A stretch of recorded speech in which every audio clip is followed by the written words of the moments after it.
नमस्कार दोस्तों, स्वागत है आप सभी का आपके अपने channel geography for IAS and PCS में। दोस्तों, आज मैं आप सभी को ज्योग्राफी का पार्ट 16 पढ़ाऊंगा। इस पार्ट में दोस्तों हम देखेंगे ट्रांस हिमालय, जो कि हिमालय पर्वत श्रृंखला का एक हिस्सा है। तो अगर बात की जाए ट्रांस हिमालय का, तो ट्रांस हिमालय में दोस्तों 4 श्रेणियां हैं। पूरा ट्रांस हिमालय में 4 श्रेणियां हैं। फर्स्ट आपका है काराकोरम श्रेणी, सेकंड है लद्दाख श्रेणी, थर्ड है जास्कर श्रेणी, फोर्थ है कैलाश श्रेणी। ये दोस्तों ट्रांस हिमालय की चारों श्रेणियां हैं, काराकोरम, लद्दाख, जास्कर, कैलाश। तो चलिए बात करते हैं ट्रांस हिमालय की कुछ सामान्य जानकारी की। तो दोस्तों अगर बात की जाए ट्रांस हिमालय का, तो ट्रांस हिमालय दोस्तों वृहद हिमालय के उत्तर में है। मैं आपको बताऊं, सबसे पहले ट्रांस हिमालय है।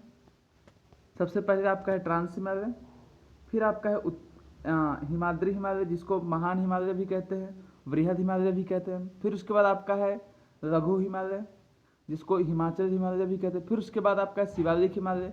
तो दोस्तों ये आपका क्या है, ये आपका है महान हिमालय। ये तो महान हिमालय के उत्तर में है कि नहीं ट्रांस हिमालय, ये चीज़ ध्यान दीजिएगा दोस्तों। इसे तिब्बती टेथिस हिमालय भी कहा जाता है, ये चीज़ ध्यान दीजिएगा। ट्रांस हिमालय को तिब्बती टेथिस हिमालय भी कहा जाता है, ये चीज़ बहुत ही इंपॉर्टेंट है।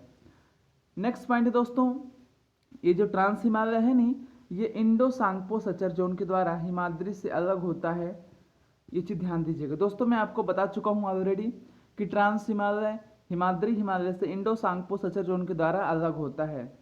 दोस्तों अगर बात की जाए ट्रांस हिमालय का, तो ट्रांस हिमालय की जो औसत ऊंचाई है वो नियर अबाउट 3000 मीटर है, 3000 मीटर है। नेक्स्ट पॉइंट देखा जाए दोस्तों, तो ये जो ट्रांस हिमालय है ये अवसादी चट्टानों से निर्मित है। दोस्तों मैं आपको बताया था पहले ही कि जो हिमालय का निर्माण हुआ है वो अवसादों के जमाव के कारण हुआ है। और उसके बाद दोस्तों जब जाहिर सी बात है, अगर वो अवसाद के जमाव के कारण हुआ है तो वहाँ पर कौन सी चट्टानें पाई जाएंगी, अवसादी चट्टानें पाई जाएंगी, ये चीज़ ध्यान दीजिएगा। तो चलिए दोस्तों अब देखते हैं कुछ हिमालय की ट्रांस हिमालय की कुछ प्रमुख पर्वत श्रेणियाँ को देखते हैं। अगर दोस्तों बात की जाए कुछ प्रमुख पर्वत श्रेणियाँ का, तो फर्स्ट आपका है काराकोरम श्रेणी। इसे एशिया की रीढ़ भी कहा जाता है। दोस्तों ये जो काराकोरम श्रेणी है नहीं, इसे एशिया की रीढ़ कहा जाता है, ये चीज़ ध्यान दीजिएगा। काराकोरम श्रेणी को एशिया की रीढ़ कहा जाता है, बहुत बार आ चुका है एग्जाम में। नेक्स्ट पॉइंट है दोस्तों, भारत की सर्वोच्च ऊंची चोटी केटू काराकोरम श्रेणी में स्थित है। दोस्तों ये चीज़ ध्यान दीजिएगा, जो भारत की सबसे ऊंची चोटी केटू है वो काराकोरम श्रेणी में स्थित है। ये मैं आपको बता भी चुका हूँ पहले ही, जो कि सिक्किम वाले एरिया में है। नेक्स्ट दोस्तों लद्दाख श्रेणी। अगर बात की जाए लद्दाख श्रेणी का, तो यहाँ से कुछ पॉइंट निकल के आते हैं। राकापोसी चोटी विश्व की सबसे बड़ी ढलान वाली चोटी है, ये चीज़ आपको ध्यान देना है, जो कि लद्दाख श्रेणी में ही है। फिर नेक्स्ट पॉइंट है दोस्तों, सिंधु नदी द्वारा भारत के सबसे गहरे गार्ज बुंजी गार्ज का निर्माण होता है, ये चीज़ दोस्तों, बुंजी गार्ज किस नदी के द्वारा, सिंधु नदी के द्वारा भारत के सबसे गहरे गार्ज का निर्माण होता है, जिसका नाम है दोस्तों बुंजी गार्ज।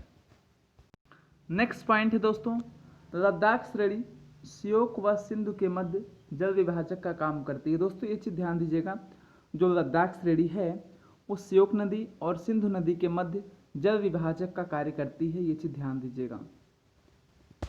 तो चलिए हम देखते हैं प्रमुख ग्लेशियर या हिमनद। दोस्तों ग्लेशियर कहो या हिमनद कहिए, बात तो वही है। काराकोरम श्रेणी में सियाचिन ग्लेशियर, वियाको ग्लेशियर, बाल्टोरा ग्लेशियर और हिस्पर ग्लेशियर हैं। ये चीज़ दोस्तों ध्यान देने की बात है कि काराकोरम श्रेणी में सियाचिन ग्लेशियर, वियाको ग्लेशियर, बाल्टोरा ग्लेशियर और हिस्पर ग्लेशियर हैं। दोस्तों अगर बात की जाए ट्रांस हिमालय की प्रमुख नदियों की, तो दोस्तों यहाँ पर सिंधु, सतलज तथा ब्रह्मपुत्र प्रमुख नदियाँ हैं यहाँ की। सिंधु, सतलज और ब्रह्मपुत्र यहाँ की प्रमुख नदियाँ हैं। तो चलिए कुछ इंपॉर्टेंट फैक्ट को देखते हैं। दोस्तों ये चीज़ मैं आपको बता दिया हूँ, फर्स्ट जो फैक्ट है इसको मैं आपको बता चुका हूँ।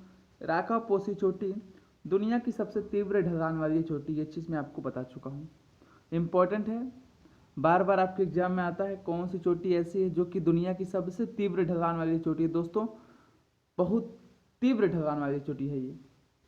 नेक्स्ट पॉइंट है दोस्तों,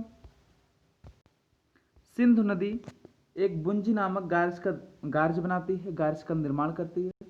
यह भारत का सबसे गहरा गार्ज है। दोस्तों मैं आपको बता चुका हूँ, जो बुंजी गार्ज है वो भारत का सबसे गहरा गार्ज है। यह लद्दाख श्रेणी, सिंधु और श्योक नदी के बीच में जल विभाजक का कार्य करती है। दोस्तों कौन सी गार्ज? तो बुंजी गार्ज। काराकोरम में बहुत अधिक ग्लेशियर मिलते हैं दोस्तों, जिसमें से सियाचिन एक प्रमुख हिमनद है या ग्लेशियर है। आज का दोस्तों जो आपका नेक्स्ट पॉइंट है और लास्ट पॉइंट है वो आपका है, कैलाश श्रेणी से बहुत सारी नदियों का उद्गम होता है। यह तिब्बत वाले इलाके में आती है। दोस्तों जो कैलाश श्रेणी है नहीं, वो तिब्बत वाले इलाके में है, और दोस्तों यहाँ से बहुत सारी नदियों का उद्गम होता है। आगे आपको जब नदियाँ पढ़ाएंगे तब आपको बताया जाएगा कि कैलाश श्रेणी से कौन कौन सी नदियों का उद्गम होता है। तो दोस्तों मिलते हैं फिर नेक्स्ट वीडियो में महान हिमालय के साथ। तब तक के लिए नमस्कार, जय हिंद, जय भारत।